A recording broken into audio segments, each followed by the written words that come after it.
Kombe la dunia la FIFA la mwaka 2026 linatarajiwa kuwa moja ya matukio makubwa zaidi katika historia ya michezo duniani, likiwakutanisha mamilioni ya mashabiki kutoka mataifa mbalimbali.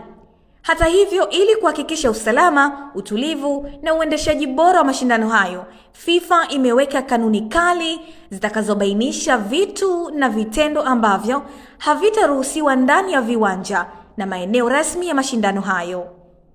Haya ni baadhi ya mambo muhimu yaliyopigwa marufuku katika mchezo wa FIFA World Cup ya mwaka 2026.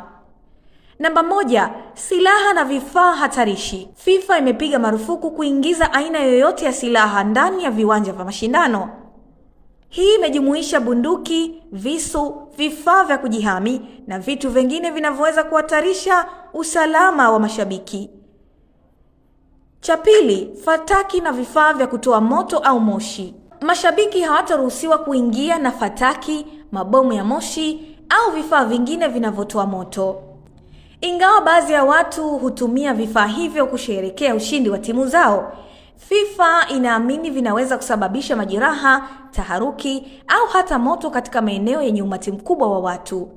Namba 3, vifaa vya kelele kali. Vuvuzela na vifaa vingine vya kuzalisha kelele kali vimewekwa vikwazo katika baadhi ya viwanja. Lengo ni kuhakikisha mawasiliano muhimu ya usalama yanaweza kusikika na pia kuruhusu mashabiki wote kufurahia mchezo bila usumbufu uliopitiliza. Namba 3, mabegi makubwa na mifuko isiyoruhusiwa.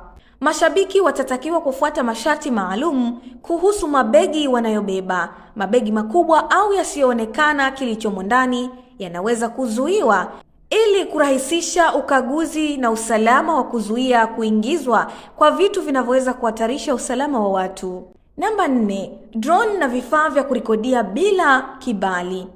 Kutumia drone au kamera za kitaalamu bila ruhusa maalumu hakutaruhusiwa wakati wa mashindano. FIFA inalinda haki za matangazo na pia usalama wa anga katika maeneo ya viwanja.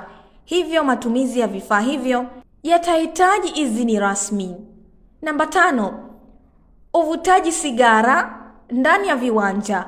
Uvutaji wa sigara za kawaida au za kielektroniki vimepigwa marufuku ndani ya maeneo mengi ya viwanja. Sheria hii inalenga kulinda afya za mashabiki wengine na kuhakikisha mazingira yanabaki kuwa safi na salama kwa kila mtu. Namba 6, mabango yenye ujumbe wa kisiasa au chuki. FIFA imeweka msimamo mkali dhidi ya mabango, bendera au ujumbe unaochochea kisiasa, ubaguzi wa rangi, dini au chuki za aina yoyote. Mashindano haya yanakusudia kuunganisha watu kutoka tamaduni mbalimbali. Hivyo ujumbe wowote unaweza kugawanya mashabiki, na hizi ndio sheria zilizowekwa ili kuhakikisha FIFA World Cup ya mwaka 2026 inakuwa salama, yenye amani na ya kufurahisha kwa kila shabiki. Mashabiki wanaotarajiwa kuhudhuria mechi wanaruhusiwa kujifunza kanuni hizo mapema ili kuepuka usumbufu na kufurahia kikamilifu tamasha hilo kubwa la soka la dunia.